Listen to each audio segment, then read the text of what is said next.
नमः शिवाय। हर हर महादेव। शिव पुराण की रुद्र संहिता के इस अध्याय में हम श्री शिव की आराधना के लिए पार्वती जी का की दुष्कर तपस्या की कथा को सुनेंगे। ब्रह्मा जी कहते हैं देवर से, तुम्हारे चले जाने पर प्रफुल्लित हुई पार्वती ने महादेव जी की तपस्या से ही साध्य माना और तपस्या के लिए ही मन में निश्चय किया।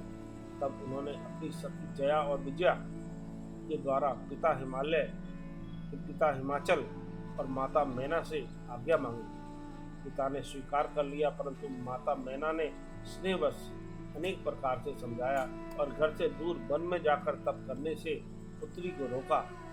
मैना ने तपस्या के लिए वन में जाने से रोकते हुए माँ बाहर न जाओ ऐसा कहा, इसलिए उस समय शिवा का नाम उमा हो गया।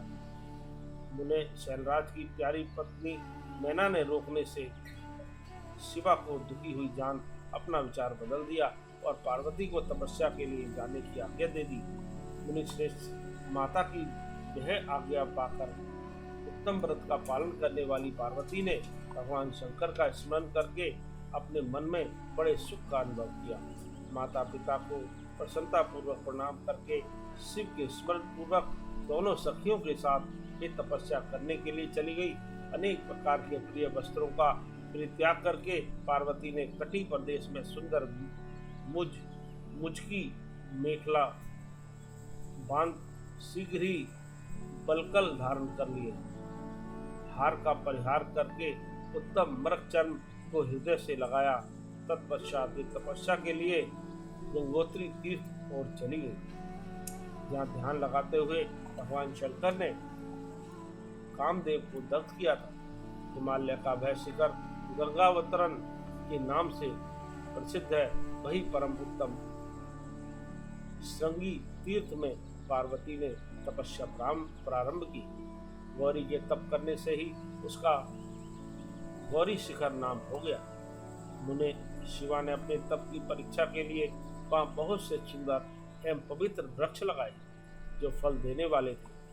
सुंदरी पार्वती ने पहले भूमि शुद्ध करके वहाँ एक वेदी का निर्माण किया। तदनंतर ऐसी तपस्या आरंभ की जो मुनियों के लिए भी दुष्कर थी। वे मन सहित संपूर्ण इंद्रियों को शीघ्र ही काबू में करके उस वेदी पर कुछ कोटि की तपस्या करने लगी। ग्रीष्म ऋतु में अपने चारों ओर दिन रात आग जलाए रखकर वे बीच में बैठती और निरंतर पंचाक्षर मंत्र का जाप करती रहती थी। वर्षा ऋतु में वेदी पर सुस्थिर आसन से बैठकर अथवा किसी पत्थर की चट्टान पर ही आसन लगाकर वे निरंतर वर्षा की जलधारा से भीगती रहती थी। शीतकाल में निराहार रहकर भगवान शंकर के भजन में तत्पर हो वे सदा शीतल जल के भीतर खड़ी रहती तथा रात भर बर्फ की चट्टानों पर बैठा करती थी। इस प्रकार तप करती हुई पंचाक्षर मंत्र के जप में संलग्न हो शिवा संपूर्ण मनवांछित फलों के दाता शिव का ध्यान करती थी। प्रतिदिन अवकाश मिलने पर वे सखियों के साथ अपने लगाए हुए वृक्षों को प्रसन्नता पूर्वक सींचती और वहां पधारे हुए अतिथि का आतिथ्य सत्कार भी करती थी। शुद्ध चित्त वाली पार्वती ने प्रचंड आंधी, कड़ाके की सर्दी, अनेक प्रकार की वर्षा तथा दूसरा धूप का भी सेवन किया। उनके ऊपर वहां नाना प्रकार के दुख आए, परंतु उन्होंने उन सबको कुछ नहीं गिना। उन्हें वे केवल शिव में मन लगाकर वहां सुस्थिर भाव से खड़ी या बैठी रहती थी। उनका पहला वर्ष फलाहार में बीता और दूसरा वर्ष उन्होंने केवल पत्ते चबाकर बिताया। इस तरह तपस्या करते हुए देवी पार्वती ने फिर से असंख्य वर्ष व्यतीत कर दिए। तदनंतर हिमवान की पुत्री शिवा देवी पत्ते खाना भी छोड़कर सर्वथा निर्हार रहने लगी, तो भी तपश्चर्या में उनका अनुराग बढ़ता ही गया। हिमाचल पुत्री शिवा ने भोजन के लिए पर्ण का भी परित्याग कर दिया, इसलिए देवताओं ने उनका नाम अपर्णा रख दिया। इसके बाद पार्वती भगवान शिव के स्मरण पूर्वक एक पैर से खड़ी हो पंचाक्षर मंत्र का जप करती हुई बड़ी भारी तपस्या करने लगी। उनके अंग चीर और बलकल से ढके थे। वे मस्तक पर जटाओं का समूह धारण किए रहती थी। इस प्रकार शिव के चिंतन में लगी हुई पार्वती ने अपनी तपस्या के द्वारा मुनियों को जीत लिया। उस तपोवन में महेश्वर के चिंतन पूर्वक तपस्या करते ही काली के 3000 वर्ष बीत गए। तदनंतर जहाँ महादेव जी ने 60,000 वर्षों तक तप किया था, उस स्थान पर क्षणभर ठहरकर शिवा देवी इस प्रकार चिंता करने लगी, क्या महादेव जी इस समय यह नहीं जानते कि मैं उनके लिए नियमों के पालन में तत्पर हो तपस्या कर रही हूँ। फिर क्या कारण है कि सुदीर्घ काल से तपस्या में लगी हुई मुझ सेविका के पास ये नहीं आई। लोक में, वेद में और मुनियों द्वारा सदा ग्रीस की महिमा का गान किया जाता है। यह सब यही कहते हैं कि भगवान शंकर सर्वज्ञ, सर्वात्मा, सर्वदर्शी, समस्त ऐश्वर्यों के दाता, दिव्य शक्ति संपन्न, सबके मनोभावों को समझ लेने वाले, भक्तों को उनकी अभिष्ट वस्तु देने वाले और सदा समस्त कलेशों का निवारण करने वाले हैं।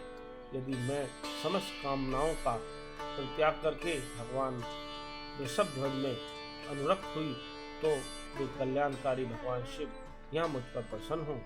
यदि मैंने नारद तंत्रोक्त शिव पंचाक्षर मंत्र का सदा उत्तम भक्ति भाव से विधि पूर्वक जप किया हो तो भगवान शंकर मुझ पर प्रसन्न हो। यदि मैं सर्वेश्वर शिव की भक्ति से युक्त एवं निर्विकार हूँ तो भगवान शंकर मुझ पर अत्यंत प्रसन्न हो। इस तरह नित्य चिंतन करती हुई जटा बलकल धारणी निर्विकारा पार्वती मुख नीचे किए हुए सुदीर्घ काल तक तपस्या में लगी रही। उन्होंने ऐसी तपस्या की जो मुनियों के लिए भी दुष्कर थी। वहाँ उस सब तपस्या का स्मरण करके पुरुषों को बड़ा विस्मय हुआ। महर्षि पार्वती की तपस्या का जो दूसरा प्रभाव पड़ा था उसे भी इस समय सुनो।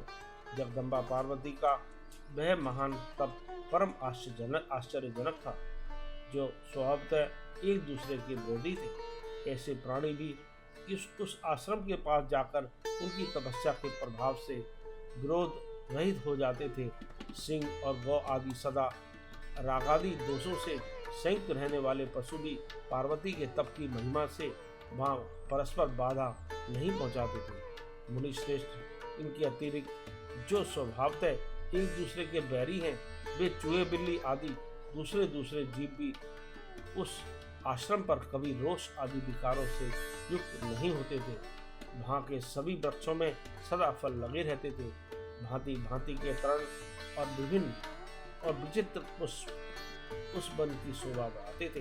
वहाँ का सारा वन प्रांत कैलाश के समान हो गया।